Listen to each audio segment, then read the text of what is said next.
होना चाहिए था। लोगों की जानें जो है वो बहुत इंपॉर्टेंट है। एक इंसान की मौत पूरी इंसानियत की मौत है और उसके जो है वो प्रॉपर इंक्वायरी वगैरह होनी चाहिए। ये फेलियर ब्लंडर्स वगैरह जो होते हैं ये क्यों होते हैं कि पहलगाम का वाकया हुआ, हमने जब उसको कंडेम किया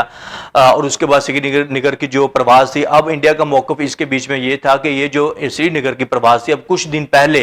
कि उसको भी एक हादसा पेश आया था और वो प्रवास बाल बाल बची थी और उनका ये मौकफ था कि हमारी जो प्रवास है जो श्रीनगर से जो प्लेन ने जो है वो प्रवास पकड़ी थी और उसके बाद उसमें कुछ तकनीकी प्रॉब्लम्स वगैरह आ गई थी और उनका मौकफ ये था कि ये हमारा जो प्लेन था ये पाकिस्तान की जो है वो ज़मीन यूज़ करना चाहता था, पाकिस्तान में ये लैंड होना चाहता था, लेकिन पाकिस्तान ने अप्रूवल नहीं दी और उसके बाद जो है इसके साथ ये हादसा पेश आया। लेकिन उसमें कोई भी जानी नुकसान लोगों का नहीं हुआ था, लोग बच गए थे। लेकिन अब ये वाला जो प्लेन क्रैश हुआ है ये बहुत ही तशवीशनाक चीज़ है, बहुत ही खौफनाक इसको हादसा पेश आया कि आप देखिए यार ये कैसे हो सकता है।